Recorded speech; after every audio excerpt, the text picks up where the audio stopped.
Bueno, buenos días, tardes y bienvenidos a todos los que estáis hoy en la sala. Esta segunda parte del acto que se había organizado es un acto que tiene como finalidad presentar un tribunal permanente de los pueblos contra la guerra imperialista y la OTAN, que es una iniciativa, para los que no habéis estado en la primera parte en la presentación de este acto, es una iniciativa que surge del Foro contra la guerra imperialista y la OTAN. El foro, a su vez, es una propuesta de la Alianza de Intelectuales Antiimperialistas que trata de poner de relieve que estamos viviendo una tercera guerra mundial que tiene diferentes características distintas a la que fueron la Primera y Segunda Guerra Mundial. Y en este foro, durante un año, se han estado haciendo distintas sesiones. Se han hecho unas sesiones de trabajo, de reflexión, de análisis sobre la guerra y las leyes, otros sobre la guerra y la economía, la guerra económica. También se ha hablado de la guerra y los medios de comunicación. A su vez, se ha hablado de los escenarios de la guerra, donde están los conflictos armados hoy en día, abiertos. Y como resultado de estos foros y de estos encuentros, surgió la propuesta de crear este tribunal permanente que tiene un carácter no jurídico, sino de condena política, social, por eso es un tribunal permanente de los pueblos,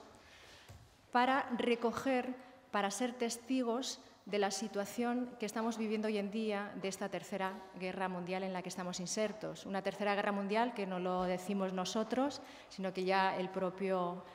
Papa dijo que estábamos en una tercera guerra mundial. Entonces, el objetivo de este tribunal es tener ese carácter de permanencia, darle continuidad, pero va a haber unas primeras sesiones constitutivas del tribunal que serán los días 6, 7 y 8 de noviembre.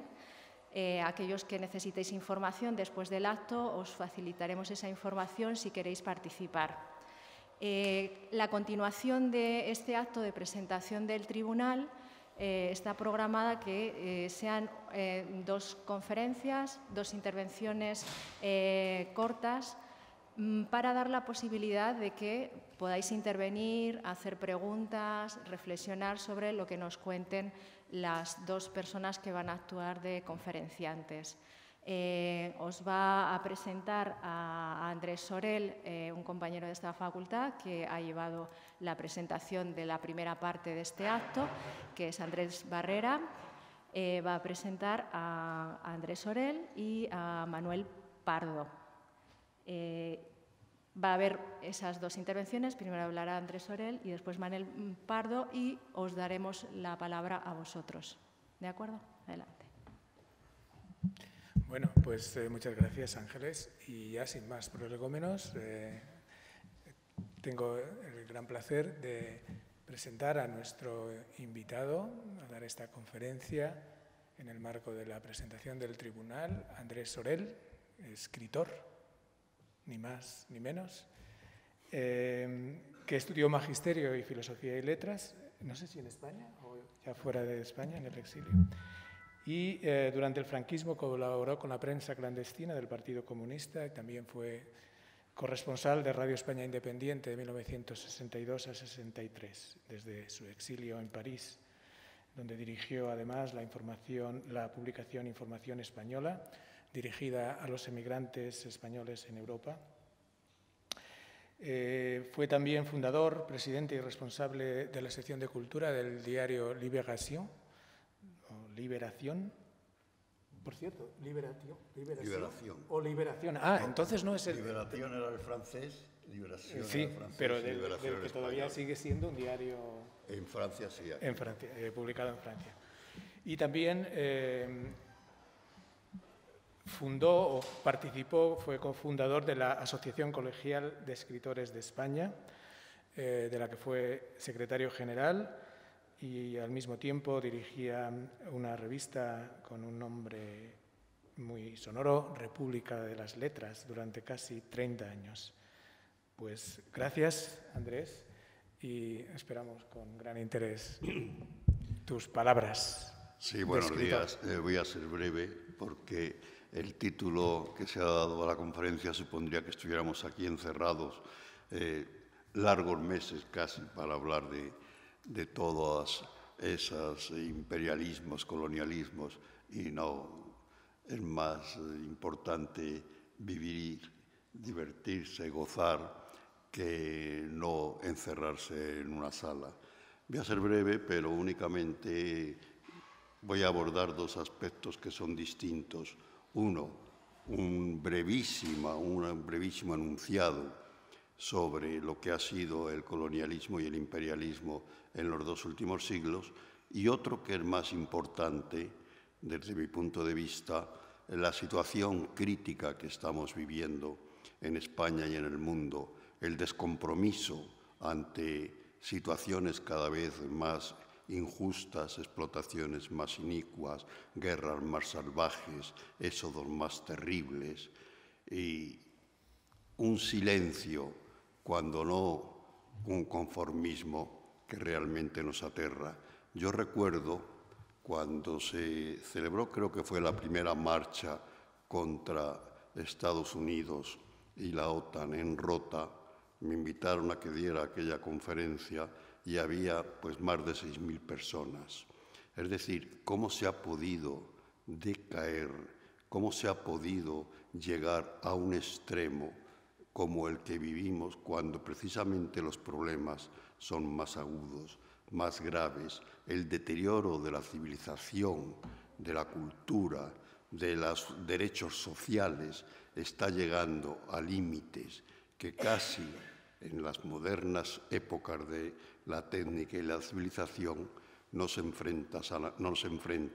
a la memoria de los viejos imperios coloniales y de las explotaciones que se daban en África, en América, en Asia, en otros pueblos. Analizar eso creo que es para mí mucho más importante que no hacer un recordatorio de lo que ha ocurrido en los dos últimos siglos, pero brevemente,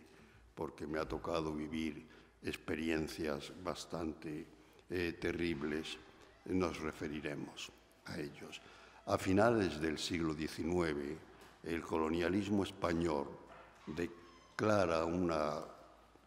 guerra que podríamos decir casi es genocida en algunos aspectos ante la liberación que los patriotas cubanos intentan de su país. Yo lo recogí, llegué a ser consejero cultural de la Embajada de Cuba en Madrid y he estado en Cuba bastantes veces, yo creo que ya más de 10 o 12, y escribí un libro que se llamaba Las guerras de Artemisa, en el que se mostraba cómo William Bayler, un general español, había el tiempo que estuvo allí creado unos campos de concentración que de alguna forma venían a ser casi un antecedente en pequeño de lo que ocurriría después en el tiempo de hitlerismo. Aquella guerra de liberación cubana dio entrada a Estados Unidos como potencia ya no solamente colonial, sino imperialista, para imponer su poder en la pequeña isla antillana. En la guerra murió uno de los hombres más justos, lúcidos y además quizá el mejor periodista que han conocido los siglos, mejor que novelista, desde luego, incluso que poeta, que fue José Martí. Y José Martí fue el escritor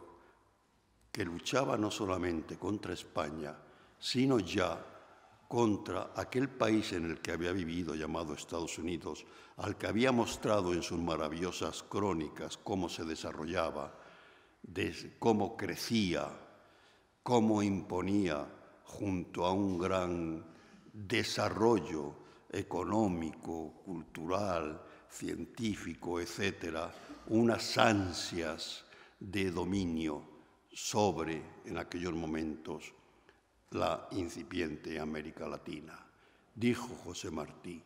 porque viví en el monstruo, le conozco las entrañas. Creo que nunca se ha descrito mejor lo que es ese imperio que alardeaba de que América no era al fin y al cabo más que las cuadras o los patios traseros de Estados Unidos, porque a partir de la garra que impuso sobre Cuba hasta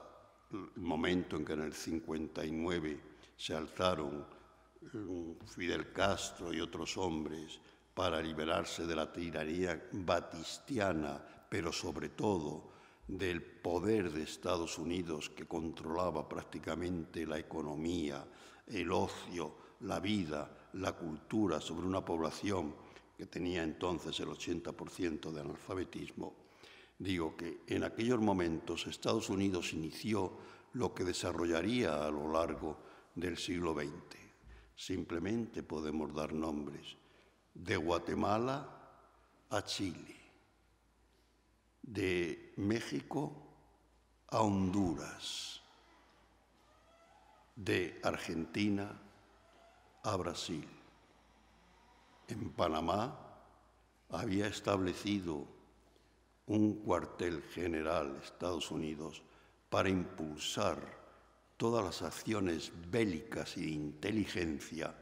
que debía desarrollar en los países que intentaban liberarse, crear su propia independencia y desarrollo político, económico y cultural. Durante el siglo XX, todos los golpes militares, todas las dictaduras sangrientas, todas las formas de represión y de dominio y de explotación que se dieron en América Latina venían impulsadas por esa escuela de poder creada por Estados Unidos, que culmina incluso con un hombre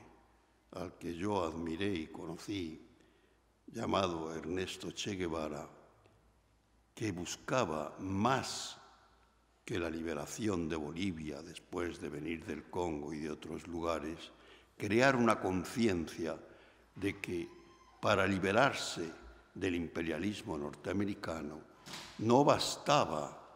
con luchar en una sola tierra, había que expandir el ejemplo de cómo todos los pueblos al unísono explotados debían liberarse, debían alzarse en armas de una manera que impidiera y que distribuyera el esfuerzo de Estados Unidos para no golpear uno a uno a lo que consideraba sus colonias. No le bastaba con América, cuya economía dominaba y potenciaba el desarrollo de ese país llamado Estados Unidos. Pronto se dio cuenta de que necesitaba desarrollar su influencia y su poder, adueñándose de otras zonas que van de Europa a Asia. No insistiremos en ello porque el siglo XX está lleno de sus ejemplos. Yo, por ejemplo, participé y estuve en Irak cuando era lo que se llamaba Guerra de las Ciudades, invitada por el gobierno para conocer lo que era el desarrollo del partido baasista. Irak, que aquí se informa poco, fue el país árabe más evolucionado, desarrollado, culto, igualitario en un momento dado, desde la situación de la mujer hasta la expansión de la cultura. Recuerdo aquellas reuniones que teníamos donde había miles de personas y en las que se hablaba de cómo dentro del fenómeno de los países árabes se podía desarrollar un pueblo libre, culto, económicamente también avanzado, hasta que tras aquella guerra entre Irak e Irán, todas las guerras que se han dado desde Irán a Afganistán, a otros pueblos, han sido impulsadas y desarrolladas por Estados Unidos. Y entonces ahora también estuve en Libia, recuerdo que coincidí incluso con el Sindicato de Obreros del Campo que iban andaluz, que iban allí a estudiar cómo se estaba haciendo la colectivización de la tierra. No hablamos del desarrollo último que tuvieron tanto Saddam Hussein como Gaddafi, como otros hombres, que se revolvieron contra sus propios movimientos sociales, contra los pueblos que estaban creando y se convirtieron efectivamente en dictadores, que es lo que Estados Unidos ha buscado siempre, dividir el país. En los orígenes podría estar hasta de los terribles movimientos yihadistas que ahora mismo convulsionan todo el mundo africano y asiático. Es decir, ese ansia por ocupar dos cosas, las materias primas, fundamentalmente el petróleo, y al tiempo por crear zonas estratégicas de dominio en tiempos del comunismo para oponerse a la Unión Soviética. No olvidemos en la guerra de Afganistán que fueron ellos los que apoyaron a los rebeldes contra el poder de la URSS, o el apoyo que dieron en sus primeros tiempos a Khomeini y a otros hombres impulsores de lo que acabó convirtiéndose Irán. Es decir, toda esta penetración militar imperialista ha ido siempre acompañada de una penetración que no se ve, pero que es terrible, que es la ideológica, la cultural, aquella que hace que los pueblos tengan que asimilar todo lo que es el modo de vida americano. Vivimos en España, que no deja de ser una colonia. Yo recuerdo que una vez, no me voy a extender mucho más, participé en tiempos en que Herri Batasuna, dentro del País Vasco, tenía una fuerza considerable, en una mesa redonda como invitado ajeno a Euskadi, pero que siempre me ha llevado a tener ese nombre de el resto de España y cosas por el estilo, y debatimos sobre el tema del nacionalismo y de la independencia. Yo no soy de ningún tipo de nacionalismo. Igual que rechazo el español, pues puedo rechazar el nacionalismo oligárquico catalán, porque se está equivocando la situación. No estamos hablando de pueblos que quieren liberarse, sino de oligarquías que quieren imponer un determinado tipo de nacionalismo. Y discutí con los compañeros vascos con los que estaba en aquella mesa cómo molestaba ver el rechazo justo que hacían de las formas colonialistas en la lengua, en la cultura, en las costumbres, que sea español, pero en cambio aceptaban prácticamente la influencia de lo que es la cultura norteamericana, que va de todo, desde las formas de comer hasta los partidos de béisbol, desde la manera de imponer sus productos musicales hasta los cinematográficos. Eso coarta lo que debe ser una libertad auténtica de los pueblos, que deben entenderse entre ellos, intercambiar sus culturas, conocer sus formas de vida, aliarse en su independencia, en sus diferencias, etc. Este sería un tema que nos llevaría horas de discusión, pero volvemos a España y a la necesidad de ahondar en este tema de cara a el dominio que impone tanto cultural como político y militar, y ahí es donde entra no solamente las bases americanas, el que desde aquí se puedan impulsar todas las formas de agresión y de guerra necesarias a Estados Unidos para mantener sus zonas de influencia, para permitirles el dominio de las materias primas, para que mantengan a los sátrapas árabes, a los cuales sí defienden, y países como los del Golfo Pérsico no dejan de ser unas dictaduras terribles impuestas sobre sus propios pueblos. Entonces, ¿cómo esta influencia ha calado tan profundamente que hoy podemos observar como un periódico como El País o una cadena como la SER son prácticamente sucedáneos o servidores de este imperio norteamericano. ¿Por qué? Pues porque han penetrado económicamente en el dominio de estos medios de comunicación, y la información que dan, la opinión que esgrimen con las pequeñas cuotas de libertad que ofrecen a algún loco. Me lo decía mi amigo Manolo Vázquez Montalbán, decía: Andrés, nosotros somos la cuota de excepción a la que le permiten de vez en cuando escribir un artículo o le hacen una entrevista que se pierde y diluye en el conjunto de toda la información, de todo el veneno que se vierte sobre la conciencia española. Es otra guerra, la de la agresión cultural e ideológica, que va desmovilizando a los pueblos. Y en esa guerra, por desgracia, encuentran muchos aliados,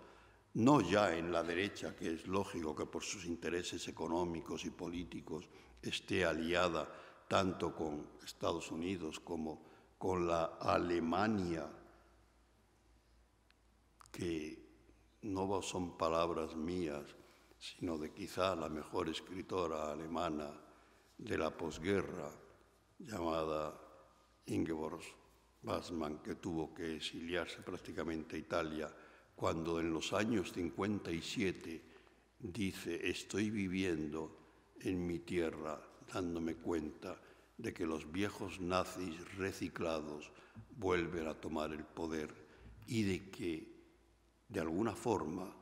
Alemania acabará instaurando el Cuarto Reich en Europa, pero ahora no con agresiones militares, sino a través del poder de la banca. Esta es una realidad. El Cuarto Reich, el dominio y el imperio norteamericano siguen planeando y ocupando toda nuestra vida económica, cultural y política. Y ante esta situación, lo que realmente duele es ver cómo el otro factor terrible para la desmovilización de las luchas políticas, sociales, culturales, viene impuesto por los medios de comunicación, que están dominados absolutamente por el poder económico de estos imperios, y lo que es más grave, por la supeditación de organizaciones que se llaman de izquierda, políticas o sindicales muchas veces, que acaban convirtiéndose en sucursales a las que se les ofrece, como diría una vieja canción, un pequeño lugar en la mesa del patrón,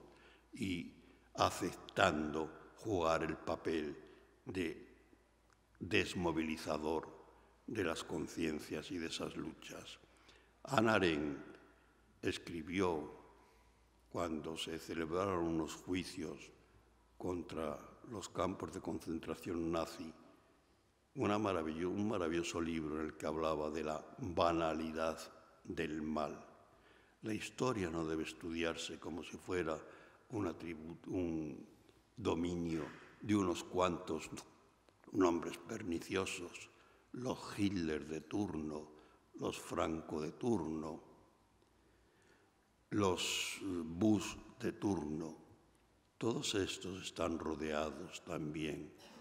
no ya de banqueros y economistas, sino de periodistas, de escritores, de jueces,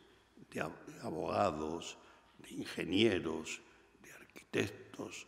de quienes realmente se supeditan a esos poderes, porque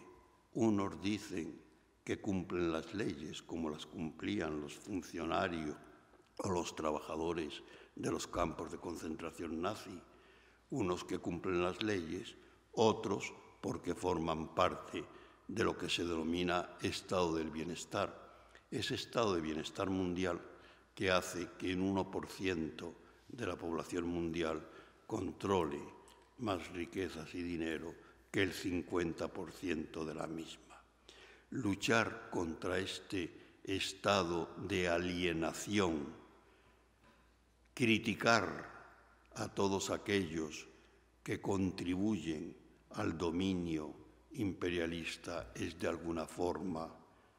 contribuir a mantener esas guerras de opresión y de exterminio, igual que se contribuyó al régimen nazi. Se olvida muchas veces que Hitler llegó al poder apoyado por votaciones de millones y millones de ciudadanos, es decir, que no era un hombre súper todopoderoso. Lo que son inteligentes es en la forma en que utilizan el lenguaje. El lenguaje, por ejemplo, es otra de las cosas que hoy está absolutamente pervertido. Palabras como derechos humanos, como libertad, como justicia, como democracia, nada significan. Ya que estamos en democracia y que va a haber elecciones aquí dentro de 2 meses, yo voy a recordar las largas conversaciones que tuve con mi amigo José Saramago y que culminaron cuando él escribió 2 libros que se llamaba Ensayo sobre la ceguera y Ensayo sobre la lucidez. Es decir, a veces me pregunto qué pasaría si aquí el 20 de diciembre los ciudadanos, comprendiendo que la democracia es prácticamente virtual, que apoya casi exclusivamente a aquellos que tienen los medios de comunicación poderosos, que se convierte en un espectáculo donde lo que cuentan son más bien los rostros, las figuras, los decorados, las músicas, las banderas, y donde apenas se contrastan ideas y realmente hay participación ciudadana que plantee los auténticos problemas que vive la sociedad. ¿Qué pasaría si ese día los españoles se quedaran en casa y no fueran a votar? Nadie. O, como hacía el Ensayo sobre la lucidez Saramago, votaran en blanco. El Estado, que siempre es terrorista, el mayor terrorista del mundo son estos estados, no dudaría en crear gigantescos atentados o acabar con aquellos que consideraba eran inductores de una situación que rompía las reglas de su democracia. No existe democracia, no existen derechos humanos. No dejémonos engañar por el sensacionalismo de ver a un niño que de vez en cuando lo sacan muerto en una playa como diciendo y venga la caridad cristiana, busquemos algo para apoyar a esa pobre gente. Lo que hay es que analizar por qué se producen esos éxodos, sean por el hambre o sean por las guerras. ¿Quién está detrás de ellos? ¿Quiénes son los verdaderos culpables? Y mientras no combatamos a los culpables, no saldremos de esta situación de indefensión, de extorsión y de esclavización que cada vez más viven los pueblos. Hay que recuperar las palabras, hay que intentar llevar a las conciencias una información distinta y hay, no sé cómo, pero que intentarlo,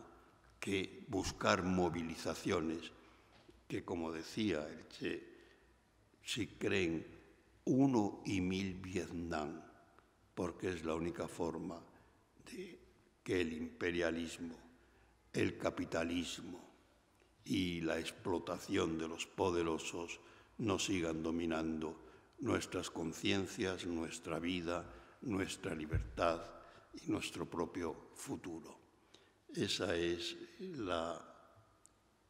experiencia que me hace que todo lo que sea apoyar ideas como los de los tribunales, recordemos la importancia que tuvo el tribunal en la guerra de Vietnam que creó Bernard Shaw. Claro que él era un hombre con mucho poder intelectual y de difusión entre intelectuales y eran otros movimientos. ¿Acaso no nos acordamos de las manifestaciones contra la guerra del Vietnam? Pues ese es el camino y no como dicen los burócratas, sean del PSOE o sean de otras organizaciones, o aquellos emergentes que lo único que parecen querer buscar es el poder o parcelas de poder en vez de hacer una lucha más continuada, diaria, que lleve a auténticas organizaciones de masas para combatir estas formas de explotación, mientras no hagamos eso, seguiremos en un declive y en una marcha hacia nuestra propia esclavización, que eso es lo que siempre busca el capitalismo y el imperialismo. Son reflexiones que me hago en voz alta aquí ante ustedes, pero que ojalá se hicieran en escuelas, en universidades, en esas nefastas tertulias televisivas, y que los intelectuales más preocupados que por filmar libros o por aparecer en televisión estuvieran por mostrar que ser intelectual es tener un concepto ético de la vida y ponerse al servicio de otro mundo posible. Muchas gracias.